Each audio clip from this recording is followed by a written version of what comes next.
Educação Física S.A., um podcast sobre trabalho, carreira e negócios, com André Schettino e Kleber Dias.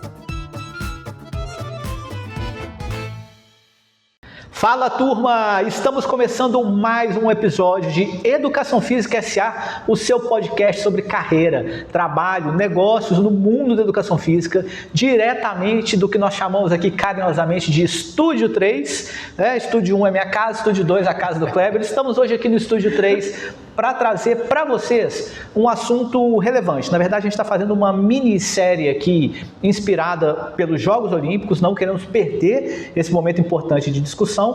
E hoje a gente vai falar sobre projetos sociais e formação de atletas. Conta aqui para o pessoal que está assistindo a gente, ouvindo, né?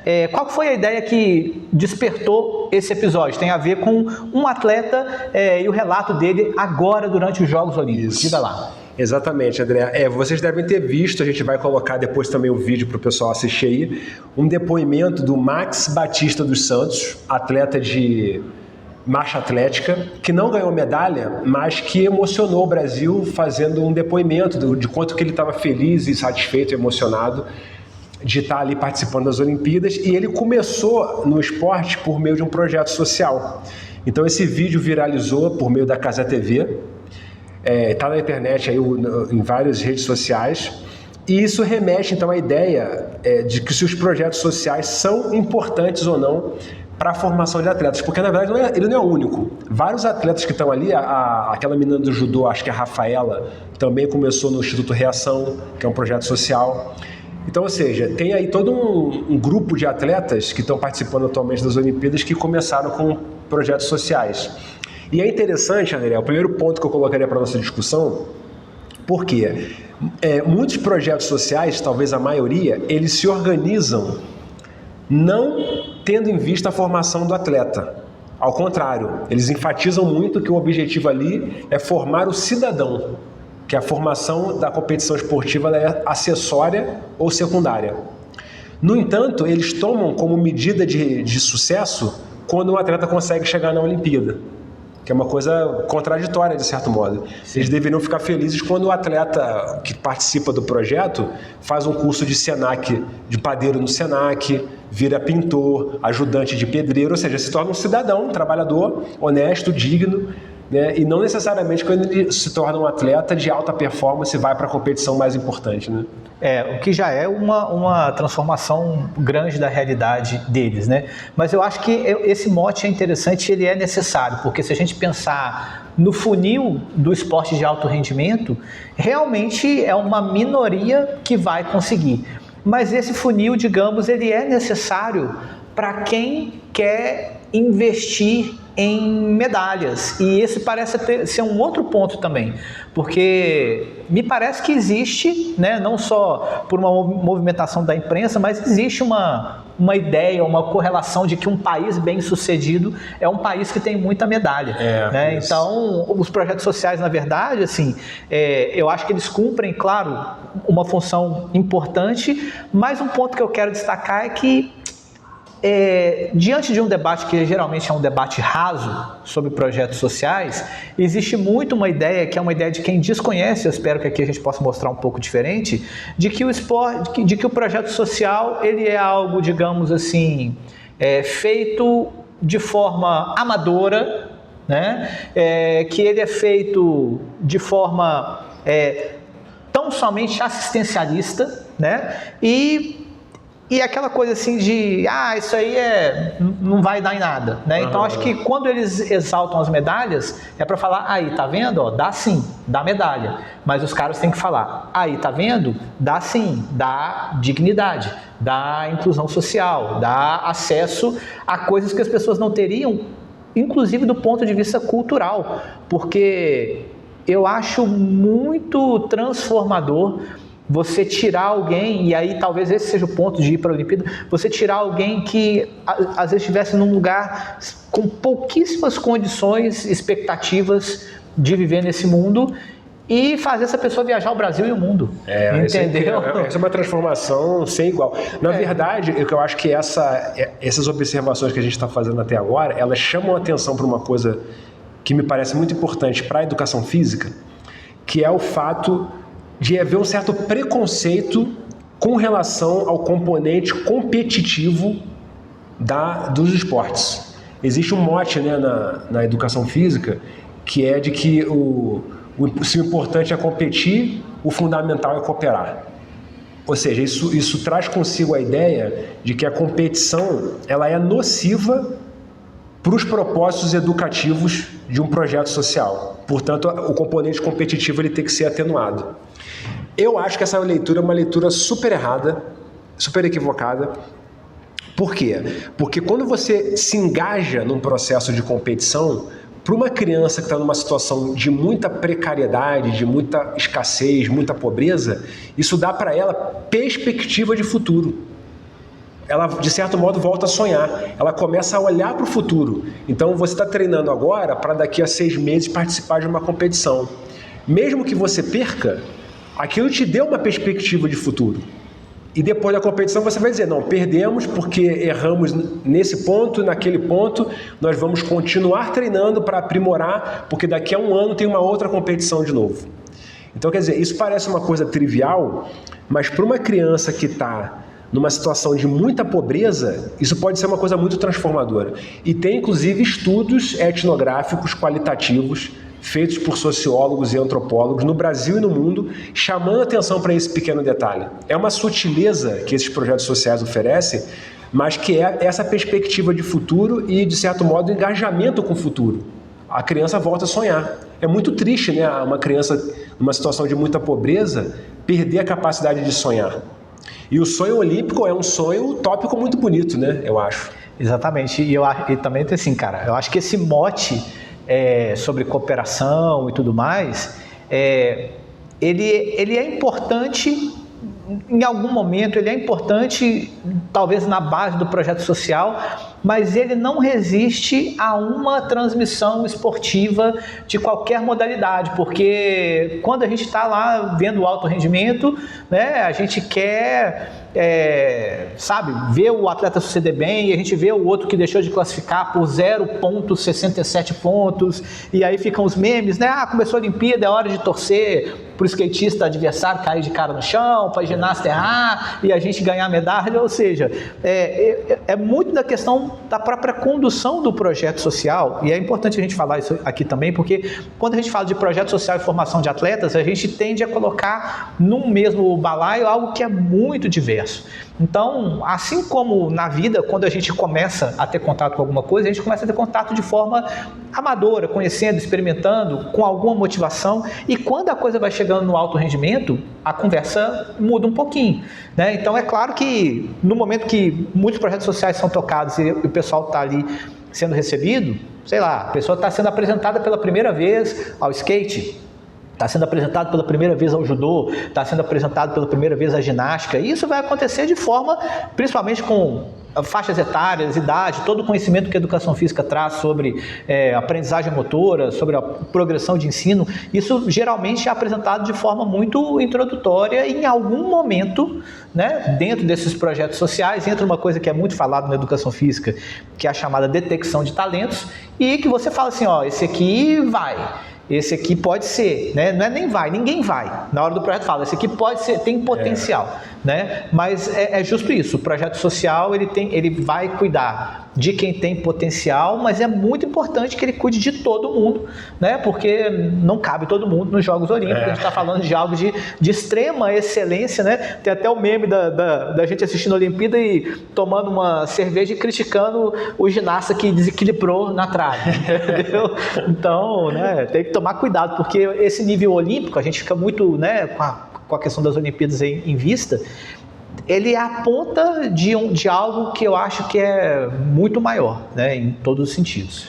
E uma das coisas que eu acho que emociona nas Olimpíadas, que fazem com que o mundo inteiro pare para assistir, em grande medida, é que aquelas pessoas que estão ali, elas tiveram um sonho, elas abdicaram de muita coisa na vida delas em favor desse sonho e elas conseguiram. Entende? É difícil não se identificar com essa história, porque é, de certo modo, a história que, de alguma maneira, todo mundo queria viver. Não necessariamente com relação aos esportes, mas com relação a qualquer coisa na vida. Porque quem é que tem a coragem de abdicar de quase tudo na vida, prejudicar o seu relacionamento familiar com seus amigos, abrir mão de diversão, de festa e se dedicar de uma maneira quase obsessiva a uma única coisa em nome daquele sonho? Quer dizer, isso é um gesto de muita coragem, entende? Então, esses atletas, eles não só tiveram a disposição de fazer isso, como eles conseguiram fazer. Porque uma coisa é você querer fazer, outra coisa é você conseguir fazer. Eles tanto quiseram quanto eles conseguiram. Então, quer dizer, mesmo que o cara chegou em último lugar ali, porra, é tocante, entendeu? Uma coisa muito... Exatamente. Não, pô, nos Jogos Olímpicos a gente vê imagens fantásticas, né? A gente tem casos clássicos, por exemplo, que na natação, né, atletas que vão por uma cota de participação e aí tem um desempenho muito abaixo, mas assim, são países às vezes que têm pouquíssimas condições para treinar ou não tem piscina. No skate agora, nesses Jogos Olímpicos, a gente viu um atleta da África do Sul de 49 anos competindo com os meninos de 12, de 15, né? Então, assim, é algo realmente fantástico.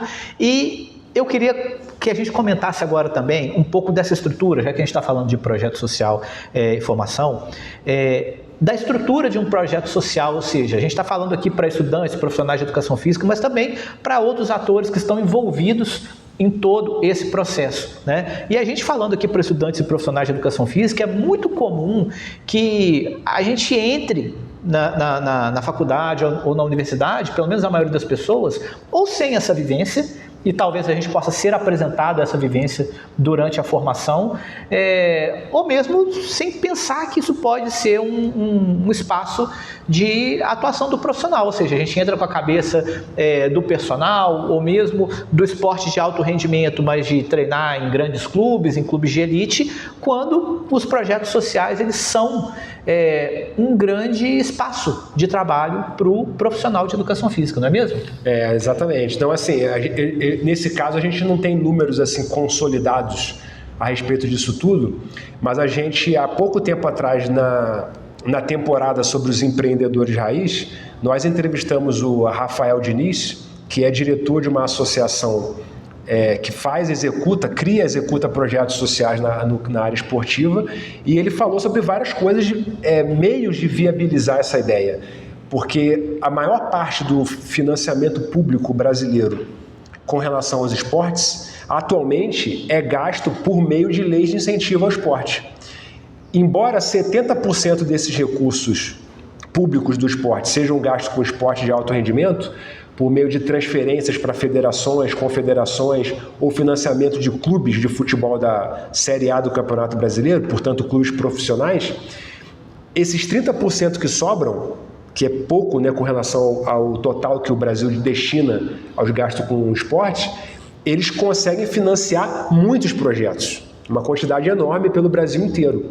Então, o profissional de educação física que queira entrar nessa seara, ele pode perfeitamente executar um projeto. Claro que para isso precisa ter conhecimento, que é uma coisa que a gente sempre enfatiza aqui, a necessidade da pessoa estar sempre se atualizando, estudando, se aprofundando, apresentar o seu projeto, buscar empresas patrocinadoras e tentar colocar em prática a ideia que ela tem de tentar ajudar outras crianças. Então é um campo de atuação muito interessante, né? E cara, é muito interessante e tem uma relação que eu acho fantástica entre Jogos Olímpicos e os projetos sociais, no nosso caso, né, aqui no Brasil, na cultura brasileira, que é o fomento a esportes num país de monocultura esportiva, onde pouquíssimos esportes estão ali em voga, né? O futebol, o carro-chefe, com um pouco também do vôlei. Diria futebol e vôlei, cara, talvez um pouquinho de basquete, assim, mas o fato de uma modalidade estar presente nos Jogos Olímpicos ajuda a fomentar toda uma cadeia que dificilmente seria fomentada, que teria investimento, não fosse essa presença. Então, por exemplo, a presença do skate nos Jogos Olímpicos, e aí você tem projetos sociais na área do skate, o profissional de educação física também para sair dessa monocultura enquanto mercado de trabalho. Onde que você vai trabalhar com badminton? Onde que você vai trabalhar com break? Onde que você vai trabalhar com skate ou com outras modalidades, né? Geralmente os projetos sociais são uma grande oportunidade, uma grande possibilidade de você trabalhar com essas modalidades e até do ponto de vista cultural, porque, poxa, tudo bem que tem esportes que são mais populares que outros, mas que bom que a gente pode ter desenvolvido, né, por conta desse projeto de medalhas, né, pessoas ali no BMX, pessoas no skate, pessoas no break, pessoas na ginástica, no judô, pessoas em diversas outras modalidades que tem um investimento, digamos, privado muito pequeno, né, com relação, por exemplo, ao futebol e aos outros, e muito desse investimento privado, inclusive, se dá através de projetos sociais, né, das leis de incentivo e tudo mais. É uma possibilidade que essas grandes empresas têm de diversificar a nossa cultura esportiva, né? As pessoas têm vocações diferentes, né? Então, quer dizer, não é que todo mundo é vocacionado por futebol. Às vezes o cara é um perna de pau no futebol, mas é uma estrela, é um talento enorme, vocacionado para ginástica, para natação, para o polo aquático. Então, realmente, essa diversidade de oferta, ela permite com que as vocações se encontrem, né? Se encontrem um caminho ali para se desenvolver, que é muito interessante. Eu queria colocar para você, André, talvez para a gente ir caminhando aí para o final do nosso episódio de hoje, esse tema da competição, ainda dentro do projeto social e conectado com isso que eu comentei antes, a respeito de um certo preconceito que existe em projetos educativos relativos à competição, que é um comentário da Raíssa, que ela fez pouco antes de começar as Olimpíadas, pedindo para as pessoas que estavam apoiando ela é uma atleta muito carismática, que não torcessem contra as adversárias dela. O que você achou desse comentário? Teve gente que achou um comentário fofinho, bacana. Eu particularmente achei sem sentido, porque embora fofo e interessante, é uma impossibilidade lógica. Ou bem você torce para ela ganhar, ou bem você torce para as adversárias dela ganharem. Então não dá para fazer as duas coisas ao mesmo tempo, né? Eu acho o seguinte, se a gente entende o esporte como arte, e aí eu tenho entendimento do esporte como algo que faz parte do mundo das artes, né?